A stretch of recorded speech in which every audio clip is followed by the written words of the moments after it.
Дубај е нападнат, градот на бизнисот и блудот веќе никогаш нема да биде ист. Филипче бистри светска политика. Дојде лошо време да си СДСМ. Ова тешко се објаснува во 5 минути, но ќе се обидам.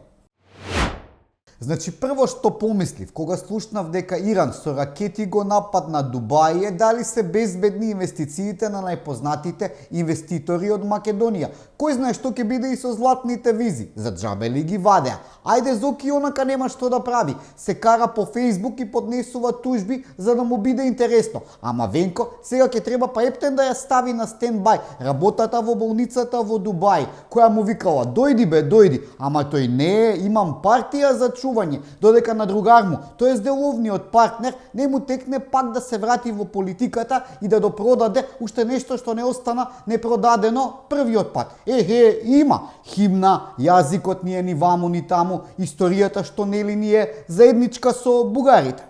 Државите од регионот веќе бараат начин како да ги евакуираат своите граѓани, а ние се грижиме ли за своите несудени нобеловци? Треба ли да се приберат и сите оние проститут, инфлуенсерки де по Дубај, како после ќе гостуваат под подкасти да кажуваат дека не може да работат. Еве, нивните колешки од Русија и Украина се жалат дека поради војната им паднал прометот и морале да ги спуштат цените. Има работа за тој што сака да работи.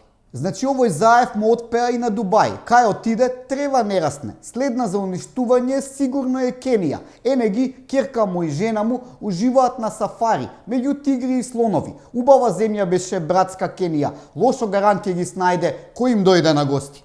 Туку не е само бизнисот. Треба ли Зоки и Венко да се опуштат? За опуштање тие не одеа во Виена на филхармонија, туку во Дубај на Харис Џиновиќ. Дубај сега е небезбеден. По овие инвеститори веќе треба да бараат нова локација да ја повторат славната теревенка. И тебе сам си Дубај, да Бог да се запалила. Оваа војнава меѓу Америка и Израел од една страна и Иран од друга гарант е предизвикана за да се тргне вниманието од Артан Груби. Секое чудо за 3 дена. Се слушнале деновиве некој да го збори најпознатиот повратник од Косово, никој не го спомнува. Си ужива дома, а Чаир е често досадно место, па полиции пред зграда. Филмови, што да не кидне негде, само да не му текне. Кај ќе иде? Онда знаеше дека ќе иде во шутка, немаше иш да доаѓа. Ете, обвинителството се пожали на медиумите да не им прават притисок зошто го пратиле Груби дома. По една година се сетиле дека имало белешка уште додека Груби беше главен во Македонија, демек дека некој многу страшен му се заканувал. Зарем ви изгледа некој езеко пак? Без пак. Ви прави некој притисок за да дојдете тука? Не, никој. Дојдете. Тебе ти прави некој притисок да дојдеш тука? Мислам, абсурдно е ова, стварно. Значи му се заканувале додека бил на слобода, што значи дека сега е побезбеден во шутка отколку во Чаир, каде не знаеш од кого попрво треба да се чуваш, бидејќи Артан знае многу работи, како за своите од Мала Речица, така и за Зоки, Венко, Таче, кои му беа подредени. Шоуто со Артан ќе продолжи кога тој ќе пропее.